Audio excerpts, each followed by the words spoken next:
네, 안녕하세요. 시계랑 신발 채널입니다. 제가 3편으로 이어서 제작한 시계 고르는 방법 영상에서는 제가 이해를 돕기 위해서 녹음을 해서 영상을 편집해서 보여드렸었는데, 오늘 얘기할 주제는 딱히 그럴 필요가 없을 것 같아서 그냥 자연스럽게 이렇게 대화하듯이 영상 찍고 있습니다. 는 구라고요. 사실 편집하기가 귀찮아서요. 이렇게 그냥 말씀드리는 게 영상 올라가는 속도가 훨씬 빠릅니다. 네, 그래서 오늘은 시계 얘기지만은 이렇게 그냥 자연스럽게 찍으려고 합니다. 시계 초보자들이 꼭 하지 말아야 될 것에 대해서 오늘은 좀 말씀을 드리도록 하겠습니다. 저도 이제 한 시계 생활을 한 지 한 15년 정도 됐는데요.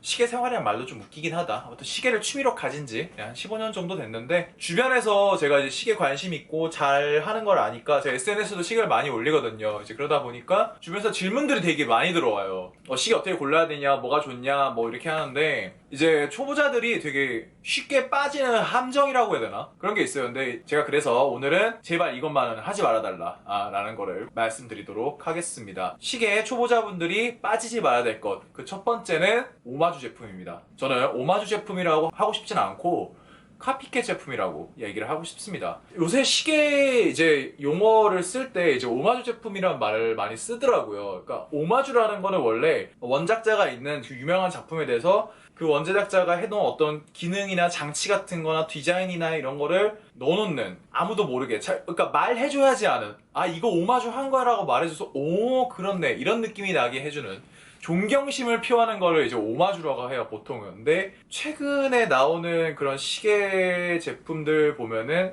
그냥 카피캣이죠. 카피캣은 뭐냐면은 가품은 아니에요. 가품은 아닌데 유명한 시계들의 아이덴티티나 이런 거를 조금만 바꿔가지고 만드는 그런 시계들을 말합니다. 시계 리뷰도 그렇고 그다음에 뭐 블로그 글도 보면은 그런 오마주 제품들에 대해서 굉장히 여과 없이 비판 없이 추천을 많이 하더라고요. 저는 이제 개인적으로 그렇습니다. 어느 정도 이제 그 제품에 대한 안목과 식견이 생겼을 때는 그 오마주 제품이나 카피캣 제품을 고르는 거에 대해서 저는 그렇게 반대하고 싶지는 않지만, 초보자분들은, 처음 이제 시계를 고르시는 분들은 가능하면은 그런 카피캣 브랜드는 좀 거르셨으면 좋겠어요. 근데 물론 그 카피캣 브랜드 자체에 어떤 퀄리티나 그 다음에 뭐 제품 자체가 나쁘다고 말하고 싶진 않습니다. 분명히 그런 카피캣 제품들 중에서도 괜찮은 제품을 내는 회사들이 있어요. 아 그럼 뭐가 문제냐, 그럼 그 제품 사도 되는 거 아니야 라고 말씀하실 수도 있겠지만, 문제는 나예요. 그런 카피캣 제품을 이제 구매를 하게 되면 어떤 일이 생기냐면은, 그러니까 예를 들어 드릴게요. 제가 서브마이너를 사고 싶어요. 너무 서브마이너 사고 싶은데 서브마이너 비싸죠. 돈 1,000만 원이 넘어갑니다.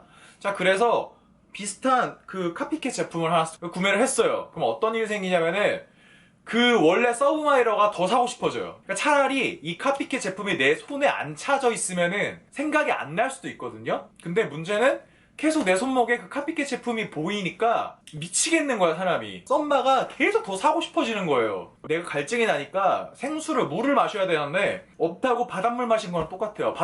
목 마른데 바닷물 드시면 어떻게 되죠? 목이 더 마르죠. 그렇기 때문에 초보자분들은 가능하면은 카피캣 브랜드, 오마주 브랜드라고 불리는 애들은 구매 안 하시는 걸 추천을 해드리고 싶습니다. 자, 그 다음에 두 번째, 초보자분들이 하지 않았으면 좋겠다라고 하는 거는 마이크로 브랜드를 좀 거르셨으면 좋겠어요. 저는 이제 개인적으로 시계 생활을 굉장히 오래 하다 보니 좋아하는 마이크로 브랜드들이 분명히 있습니다. 그래서 저도 마이크로 브랜드 시계를 몇 개 갖고 있고요. 왜 마이크로 브랜드를 고르면 안 되냐면은, 마이크로 브랜드는 결국에 두 가지밖에 없어요. 첫 번째는 앞에 말씀드렸던 카피캣 하는 브랜드, 그러니까 유명 브랜드 거의 디자인을 따라해서 만드는 브랜드 하나, 그 다음에 아주 개성적인 마이크로 브랜드 하나.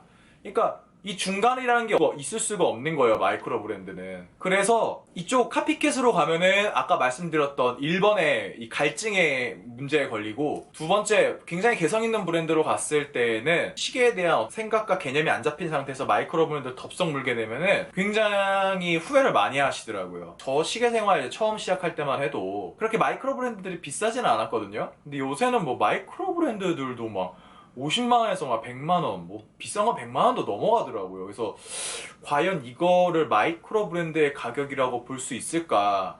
물론 이제 마이크로 브랜드라는 정의가 어디까지냐라고 하면은 좀 약간 애매하긴 한데, 이름 있는 마이크로 브랜드가 아니라 영세야 굉장히 작은, 그다음에 들어보지 못한, 제가 이제 브랜드 편에서 말씀드렸던, 물론 근데 그런 시계들 중에 좋은 시계 굉장히 많습니다. 그거는 제가 확실히 말씀드릴게요.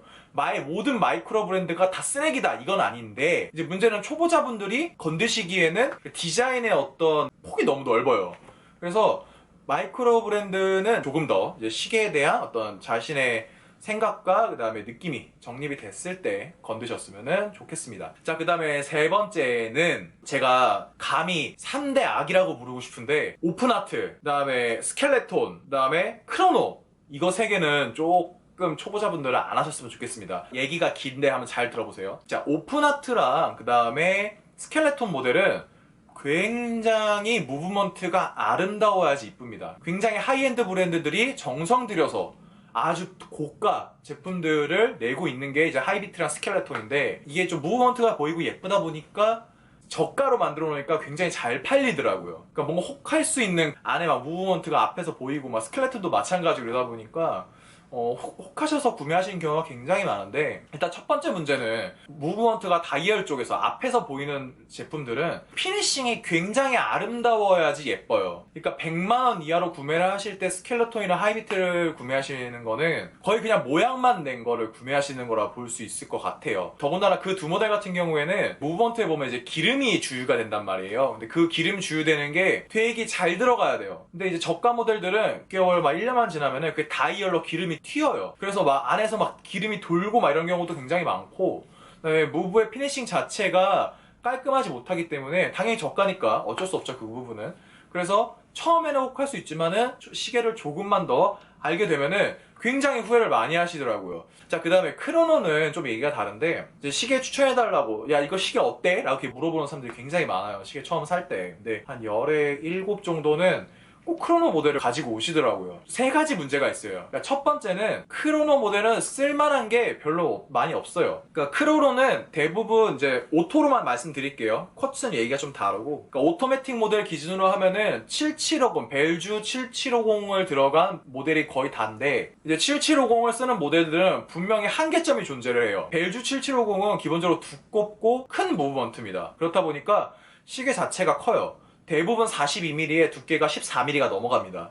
실제로 이제 42mm에 13이나 14mm가 넘어가는 시계를 소화하려면 손목이 17.5 이상은 돼야 돼요. 대한민국 남자 평균 손목 사이즈가 한 16에서 한 16.5 사이 정도 됩니다. 즉 시계가 나한테 굉장히 크게 느껴질 경우가 많다는 거죠. 그래서 제대로 된 무브먼트를 쓰는 좀 작고 얇은 크로노를 사려면은 오메가 문어치가 최저 라인이라고 저는 생각을 해요. 그 다음에는 제니스 엘 프리메로, 그 다음에 위에는 데이토나밖에 없다고 생각해요. 그 사이에 쓸만한 무브먼트를 가지고 제대로 된 두께를 뽑아내는 크로노 시계가 많지가 않습니다. 그렇기 때문에 초보자분들이 건드시기에는 후회할 함정 카드가 굉장히 많다는 거예요. 자, 그리고 초보자분들이 크로노를 건들지 않으셨으면 하는 두 번째 이유는 유지관리가 좀 힘든 편이에요. 앞에서 말씀드렸다시피 물론 크고 두껍지만은 손목 굵으신 분들이 마음에 드는 크로노를 고르셔가지고 구매를 하실 수는 있지만, 기본적으로 유지관리비가 비싸요. 분해 소지를 받으려고 하면은 비용 자체가 단가가 높습니다, 기본적인 모델에 비해서. 그렇기 때문에 초보자분들은 그거를 이제 딱 감수하면서 하기에는 저는 좀 부담이 있다고 봐요.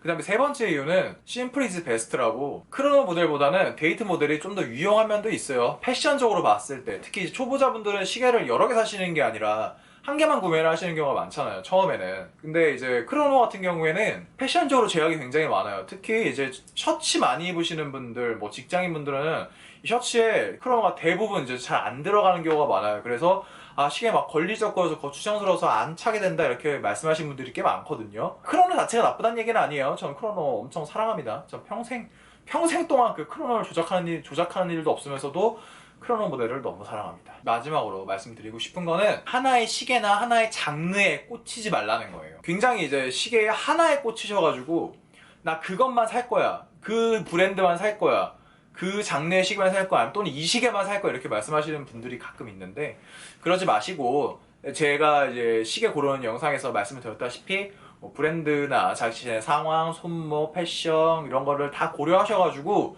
시계를 고르시는 게 훨씬 좋아요. 어떤 경우가 있냐면 예를 들면은 제 친구 중에 저한테 시계 골라달라고 얘기를 했는데 계속 다이버 시계만 갖고 오는 거예요. 근데 그 친구는 직장에 수트를 입어야만 되는 이제 직장을 가지고 있었어요, 당시에. 그래서 제가 이제 설명을 했죠. 야, 너는 맨날 수트만 입고 다니는, 근데 수트를 좋아했어요. 심지어 주말에도 이제 셔츠만 입고 다녀가지고, 야, 너는 무슨 셔츠만 입고 다니고 그러는데 무슨 다이버 시계를, 그것도 막 큰 거만 갖고 오더라고요. 어디서 브랜드를 말씀 못 드리지만 이상한 거만 갖고 오더라고요. 그래서 야, 너는 좀 얄쌍한 거나 아니면은 뭐 예를 들어서 뭐 데이저스트나 뭐 예산이 좀 있었어요. 저 스포티한 모델 사고 싶으면은 좀 높게 데이토나까지 보는 게 어떻겠냐 하는데, 난 다이버 살 거야, 난 다이버 살 거야 이러다가 그러다가 결국에는 오메가의 시마스터 300을 샀어요. 근데 백화점에서 샀는데 6개를 못 채우고 팔고 데이저스트를 샀습니다. 이렇게 자신의 상황을 고려하지 않고 하나에 그냥 폭 빠져버리면은 나중에 굉장히 후회하게 되는 경우가 많아요. 그래서 비싼 물건을 사는 만큼 정말 많이 알아보시고 정말 많이 고려하시고, 급할 거 없으니까 급할 거 없이 충분하게 유튜브 영상도 많이, 제 영상뿐만 아니라 다른 영상도 많이 보시고, 그 다음에 뭐 각종 커뮤니티도 많이 보시고,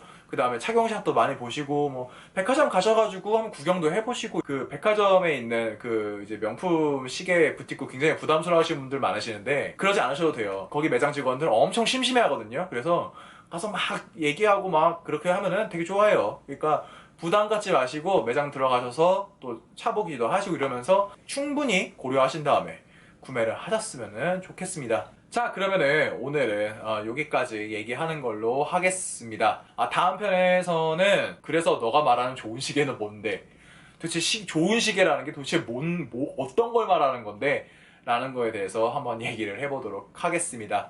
그리고 혹시 이 영상을 보시는 시계 고인물 분들은 그 주변에 시계 초보자분들, 특히 시계 이제 살려는 지인들이 있을 때 이 영상 꼭 한번 보여주시기를 부탁드리겠습니다. 이 영상이 도움이 되셨다면 구독과 좋아요 부탁드리고, 또 질문 있으시면 언제든지 편하게 댓글로 부탁드리도록 하겠습니다. 그러면 오늘 영상 여기서 마치도록 하겠습니다. 감사합니다. 끝!